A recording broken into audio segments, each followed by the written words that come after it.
Hi, how are you today? I'm great. I would love for you to go ahead and just introduce yourself and give us a little bit of your backstory, if you don't mind. Sure. So, my name is Monica Olano. I recently founded Cali Sober Mom accidentally, but how I'm not here. It's a long, convoluted story, but really what pushed me over the edge of everything to get me here is I had 3 kids in 18 months. It was a whirlwind. So, my first daughter, our singleton, as they call them, was born November 2020. And then when she was 9 months, we got pregnant with our twin. And she was all of 18 months old when they were born.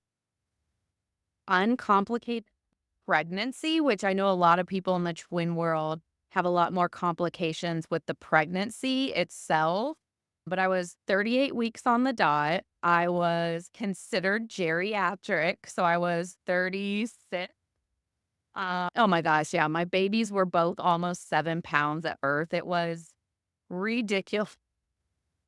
But then you have some that, like, you start having trouble at 32 or you just have trouble early, and so I don't wanna discount what those women went through when I complain about here I am complaining about making it to 30 weeks, but that's a whole whole 'nother story. But I was supposed to be induced on Monday, and my water broke because they couldn't take them any earlier than 38 weeks. I would beg my doctor.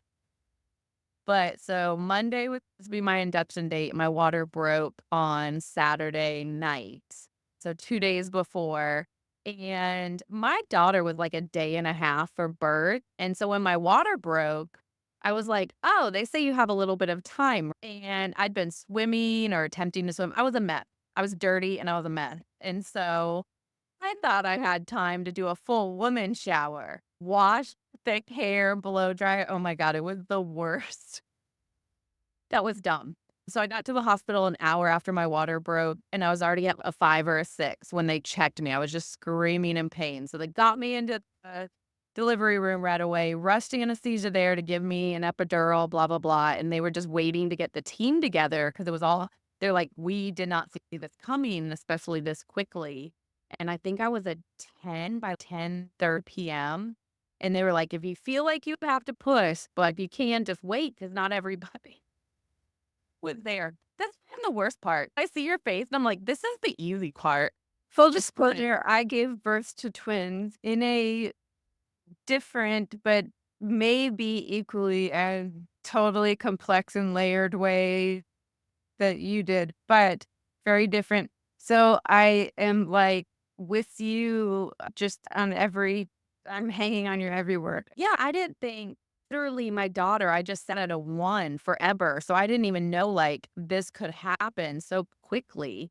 And so right about 11ish, I think they got us. I don't know. We go to the operating room, which is where all twins are birthed in an operating room. But they didn't move me to the operating bed because they thought it was just gonna be, like, easy, and my son came out in one push. It was literally, like, the easiest thing ever, and what I then learned later is the head anesthesiologist left because he thought everything was going so fine, and the plan was my daughter was breached. They're like, "Yeah, we just grab her arm, we pull her down." Fine.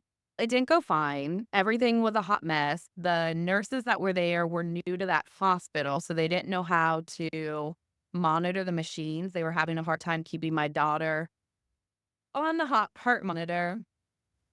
She was unmonitored for 5 minutes. They finally got her on the heart rate. She was like in the 40s. My doctors, we have to get this baby now. So they're trying to lift me to move me onto the operating bed. They're kicking my husband out. I'm throwing up everywhere. And she starts cutting, I scream, and you feel that, and all of a sudden, because 'cause you're laying on the bed, she starts talking to now I know the resident anesthesiologist, they're talking over me.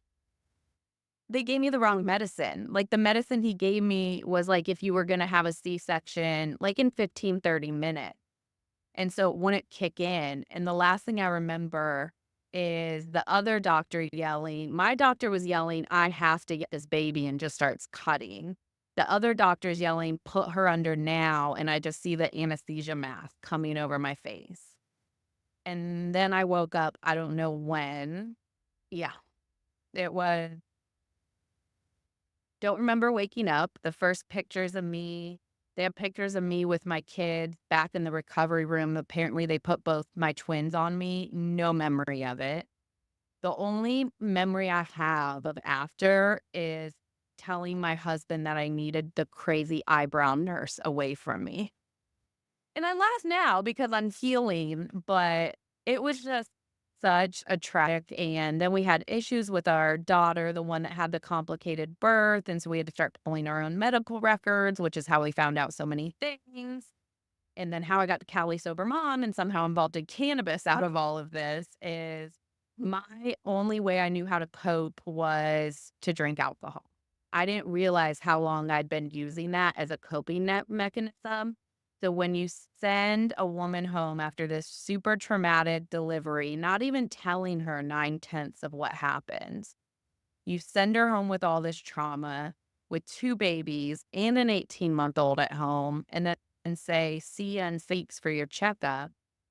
It wasn't good, and then my daughter had issues, and I just kept going to alcohol to try to numb it at 4 or 5 PM, and it was just a disaster. Like, it's not a good recipe for success, and I had to make some choices.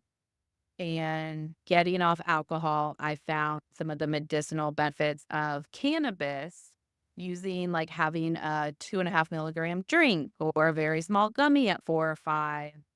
And I've just grown so much from doing that and including therapy and so many different things. And I started Cali Sober Mom because I want other women to feel empowered to ask questions, to say, "Hey, this isn't right," to say, "Hey, alcohol doesn't actually help mommy wine culture." And there's just so much. And I think we feel not empowered sometimes to say things out loud.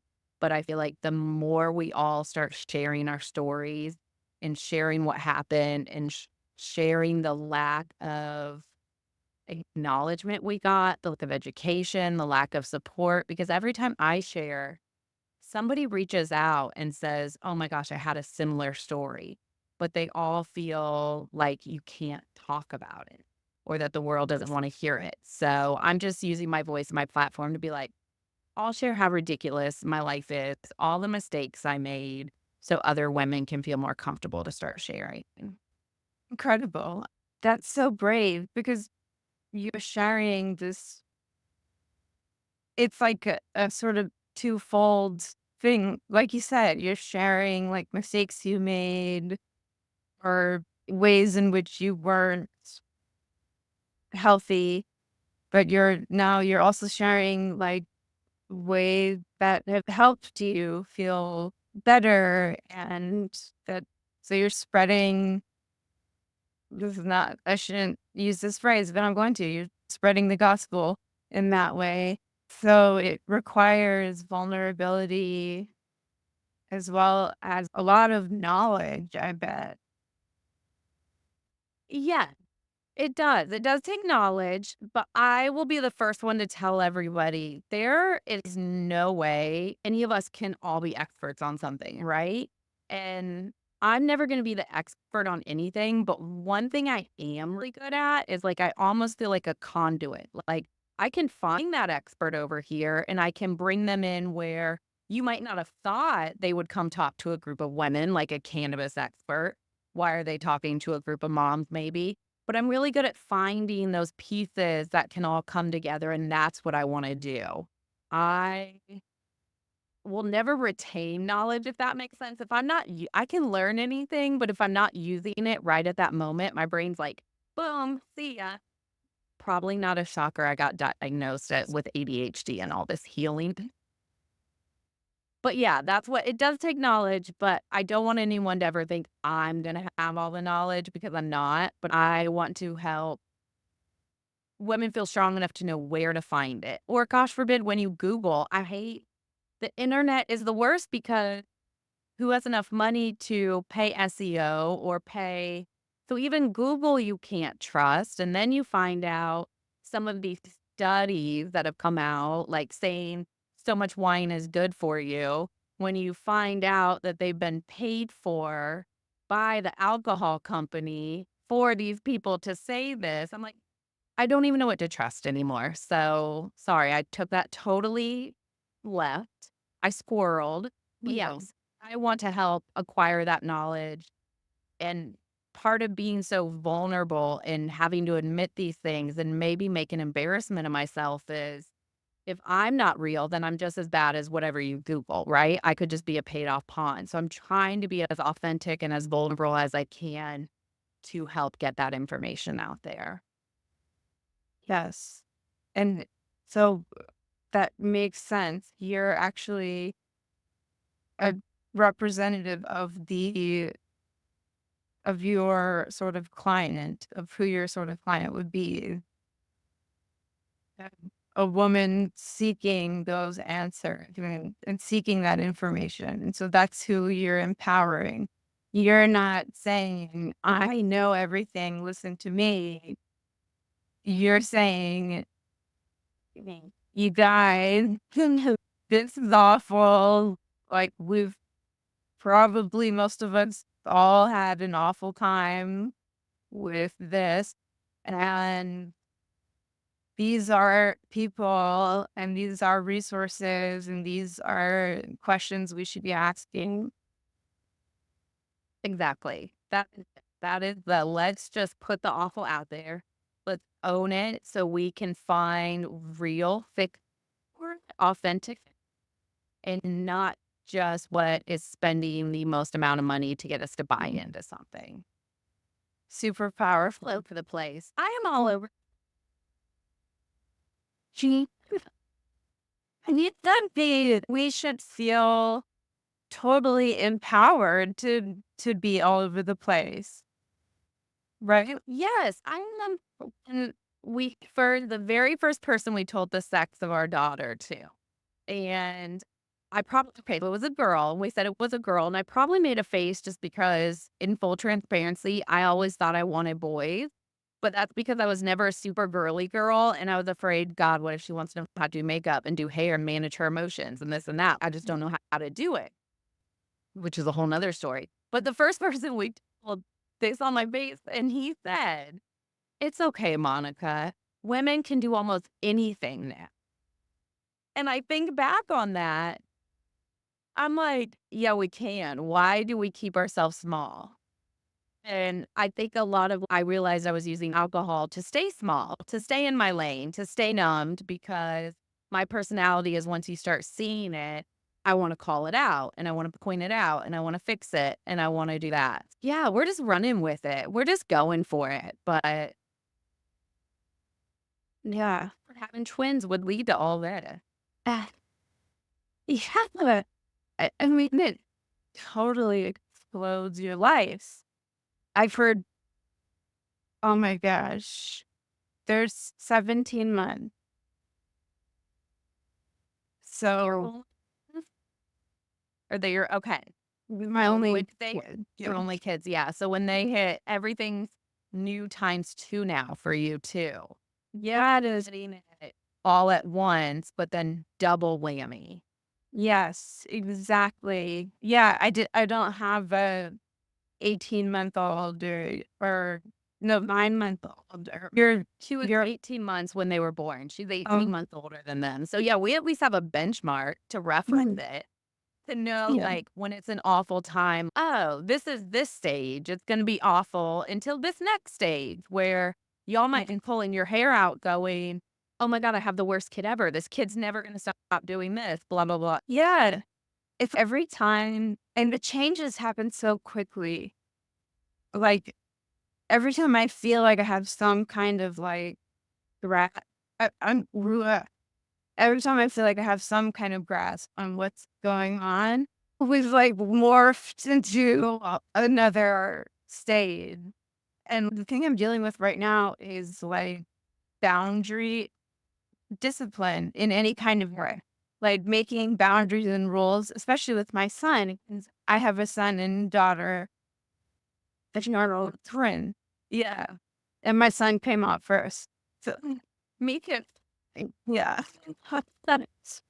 So I have no idea how to like it's hard for me to be like, no, this isn't the rule. Listen to me.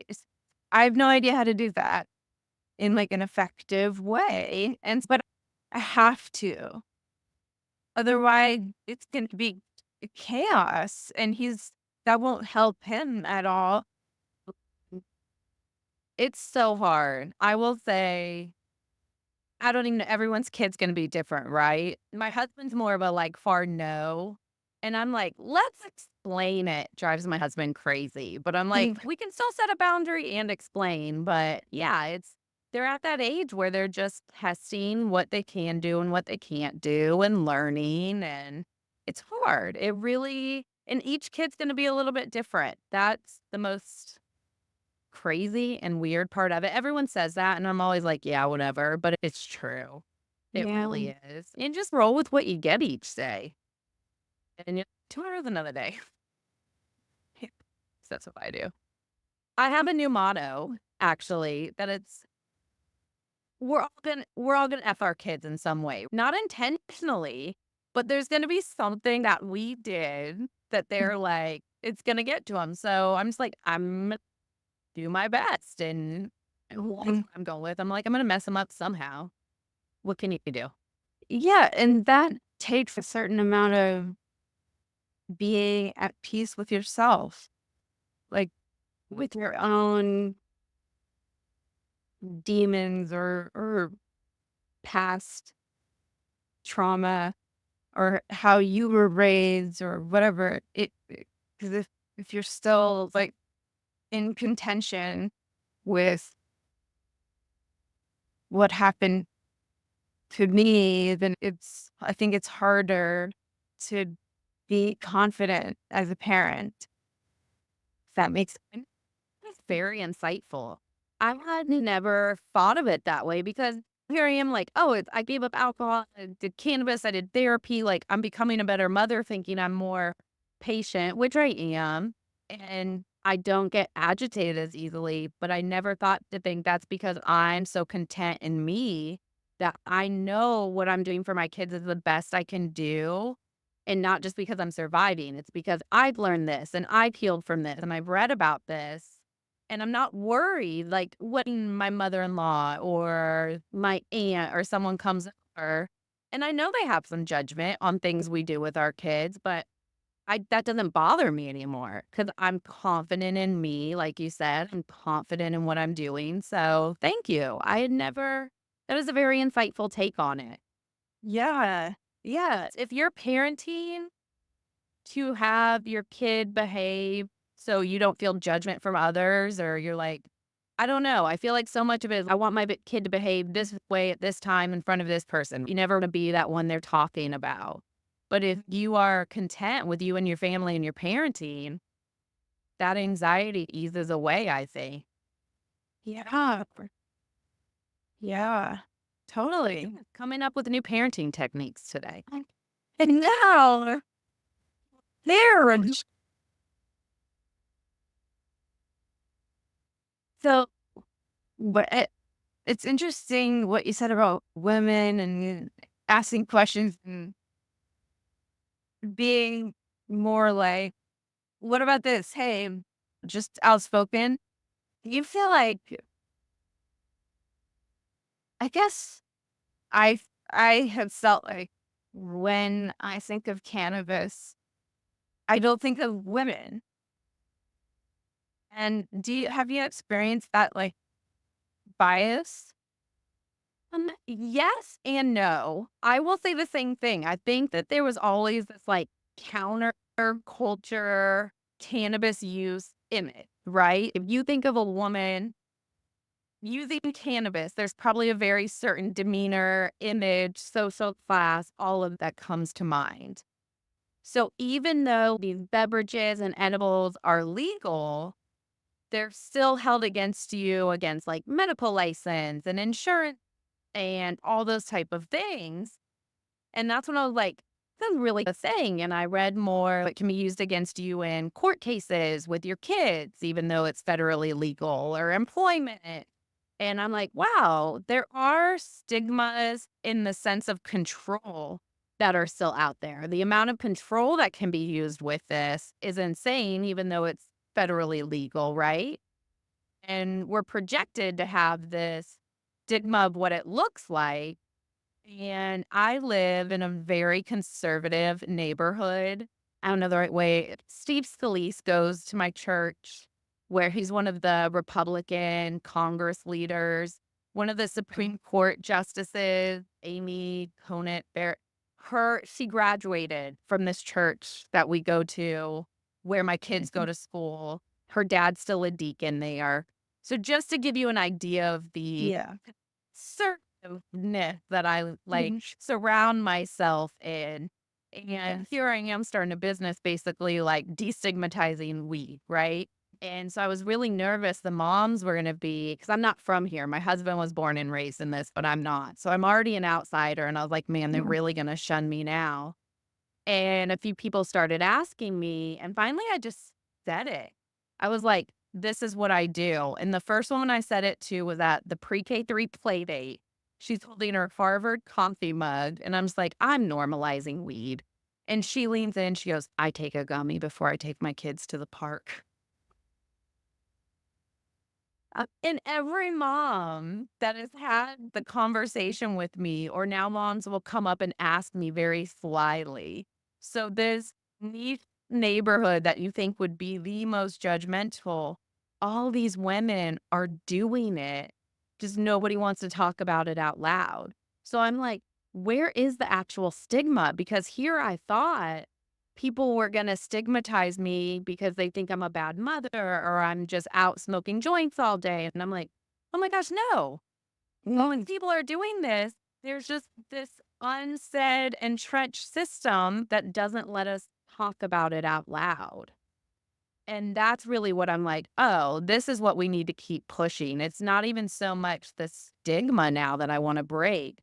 I'm wondering if the stigma was something that got preached to us to avoid us from talking about it. So that's what I'm trying to figure out right now. So yes, a little bit of stigma, but it's more the older generation that grew up during the reefer madness phase than it is from mainly anybody else. Will you explain, just in case anyone doesn't know, what the reefer madness reference is? The reefer madness, and I'm not gonna quote this perfectly, but it was I think the original movie came out in, like, the 1930s, but for those that don't know, cannabis was actually highly used back in the early 1900s. Pharmacists used it.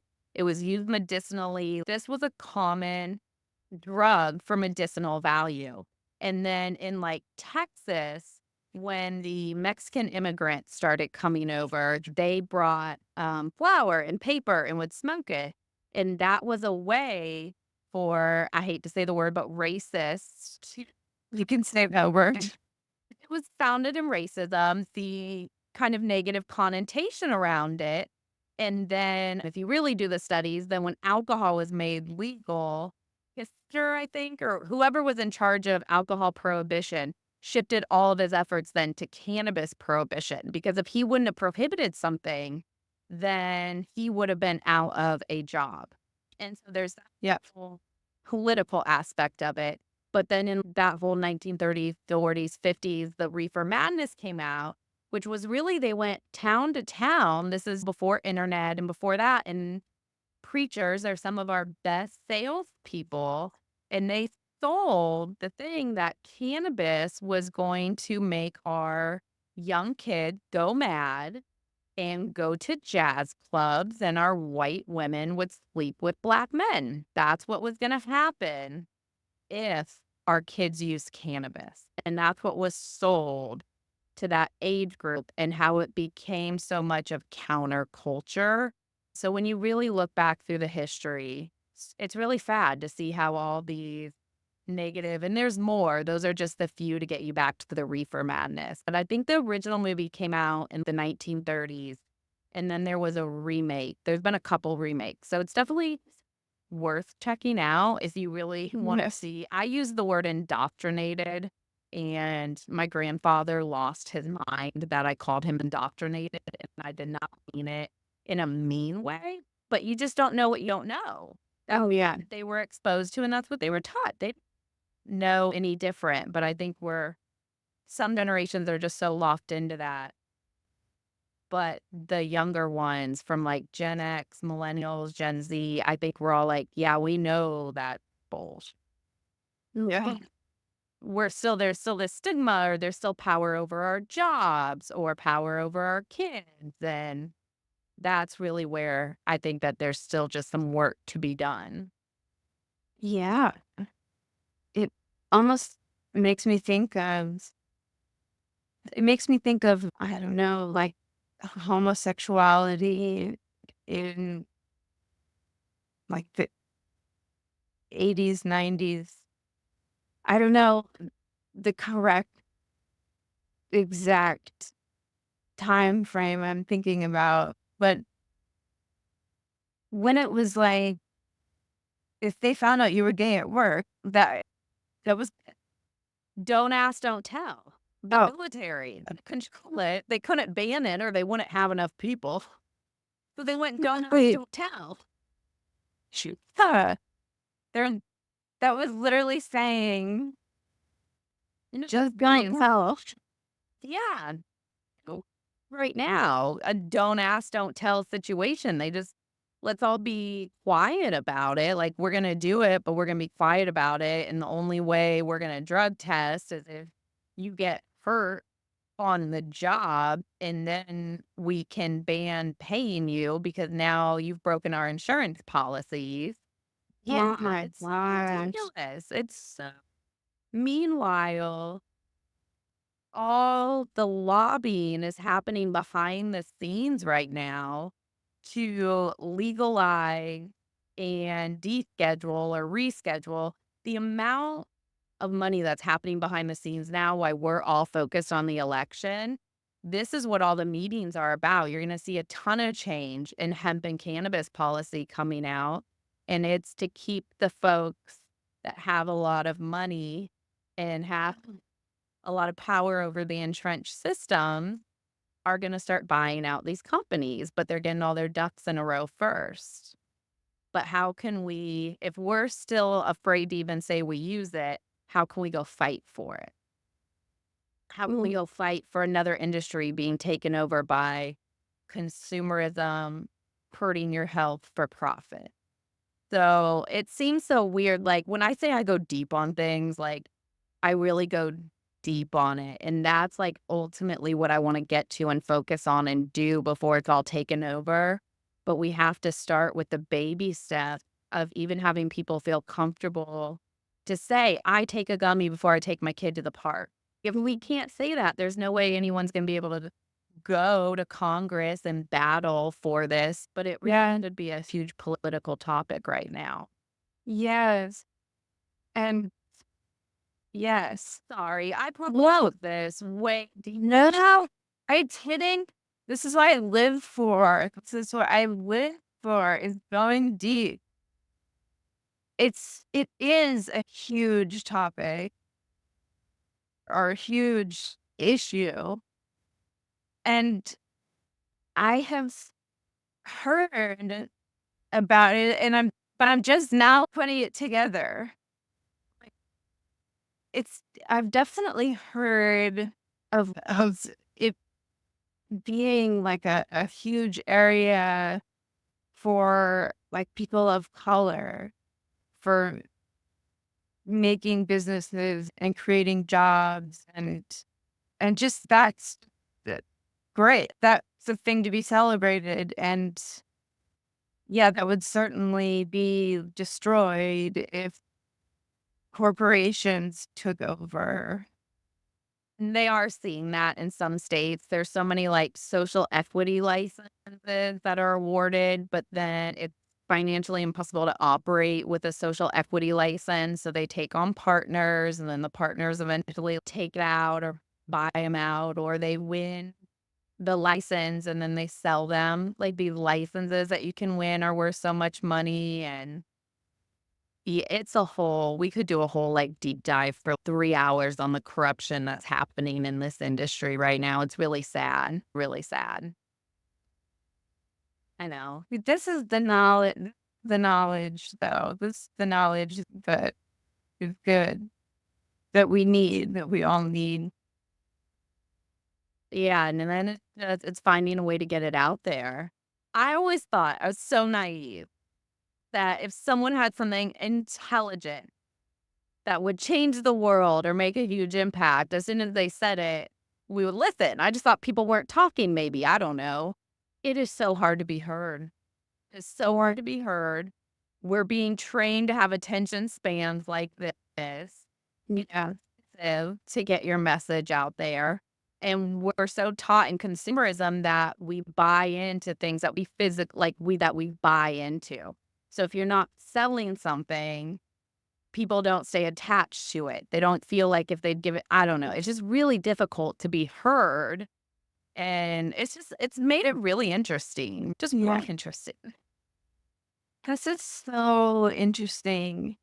Like in so many ways, in so many ways, our conversation is was not surprising. But my in our first episode, I spoke with Bianca Sprague. She owns a doula training company, and we talked so much about being heard and like about all of this data and all of this knowledge that she had about like equity within the home. And but somehow we're not talking about it, or we're not able to band together quite completely, because I don't It's so true though. Because we've all been disenfranchised and hurt in different ways, right? Like, mine just happened to be that this was the impetus that finally made me start peeling the onion back of all what was I drinking for before this incident. So then I had to uncover the ADHD. And now that I look back, I'm like, oh my God, every sign was there, right? But that's a whole nother story. But so, like, for me, I'm like, this needs to be heard. This needs to be and so with her, she might have had an experience. So we're all, in these like areas that we really want to see help for.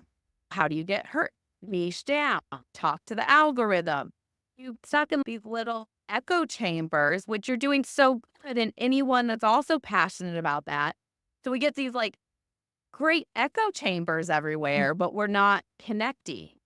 And that again is the entrenched systems that have been passed down to us is we don't feel comfortable necessarily talking our small family units yet for fear of judgment or in our communities, but then we find our own communities online, which builds us into echo chambers.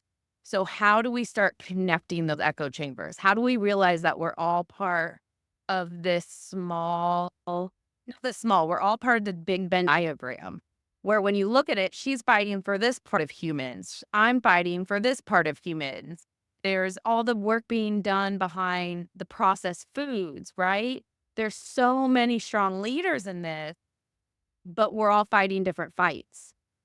And that's like playing chess versus checkers. Yeah, So yes. in my theory right now, I say trillions of dollars are about to be passed hands. So let's all join behind the hemp and cannabis fight, get that cleared up before all this money changes hands, and then systematically move through the problems. But Mhm. how do you start combining everybody? You have to be heard. And if you leave your algorithm, if you leave your niche, if you leave your echo chamber, they don't know how to categorize you anymore and your views stop. And it's so hard to be heard and it's designed that way. First, we were designed with guilt in our own communities. And then we finally get the encouragement to go speak about it vocally online, which is the most public place of all. And they have us in little categories. And if you Just miss so much out there to fight for, where do you start? this is why I fell in love with the internet. I don't know, whenever that was. not quite 10 years ago, but at some point, like, when I felt like it was still or I still love the internet, come on. Yeah, absolutely. It's like everything. It's capable of everything. It's just Which is good and bad. yes, exactly. I remember, so I'm early internet. I'm 38 for reference, but I graduated high school 2004. And so I went to Florida State. And that fall of 2004 is when Facebook was just launching.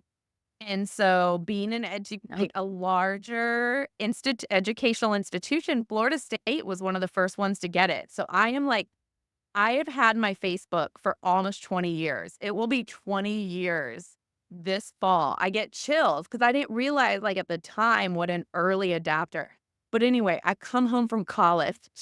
I'm from Iowa. I went to Florida State. I come home and I'm constantly on our computer showing I was like, Dad, this is Facebook. I'm talking to this person. I'm friends with this person.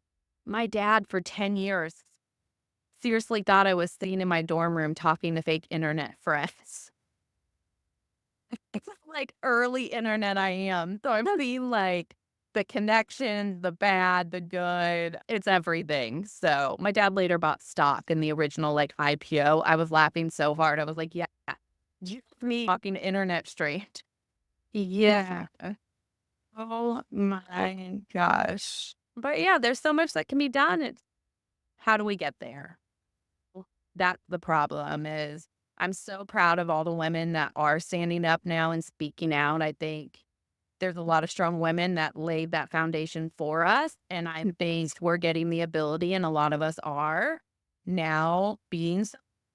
It's just a matter of, okay, now how do we band together? We've learned that we can be this vocal. Our next step is how do we show our daughters how we band together and fight things collectively instead of individually? I think that'll be the next step for us to get some things accomplished. That sounds amazing to me.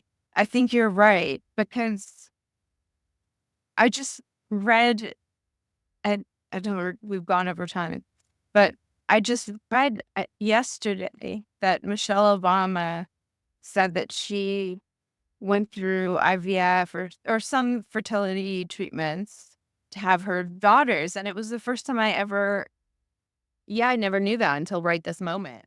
yeah. And so it's those are huge things because her saying that gives like all of us permission in a way and takes some of the like embarrassment or shame or whatever that shouldn't be there away. But we do have to take action upon that. Because isn't it crazy that we're still talking about having to have shame for infertility? Because my babies are all for infertility babies. That's a whole nother day in story.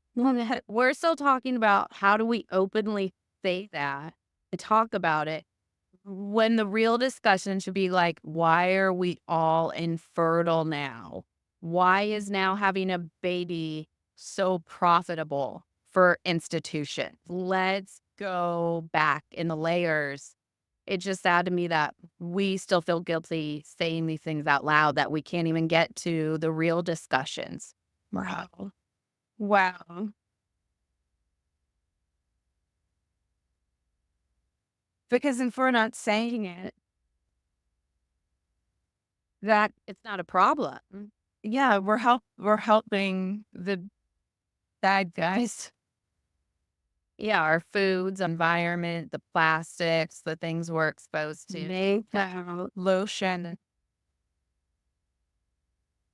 And I don't mean, I'll say things sometimes, and I've been someone close to my family called me a communist when I said all this. They're like, oh, you just go enjoy your comrade life. And I'm like, and that's the problem is you get attacked, right? And I didn't say I was anti-capitalism, but if we're actively harming humanity for profit, For who? That should be the discussion more than me having to say out loud that I have fertility babies. Like, Yeah. why do I need to make that's just the whole thing. It's let's get to the entrenched systems and processes that are making this happen, not still trying to break down the barriers to even talk about it.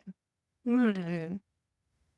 Let's take the focus maybe off of us a little bit.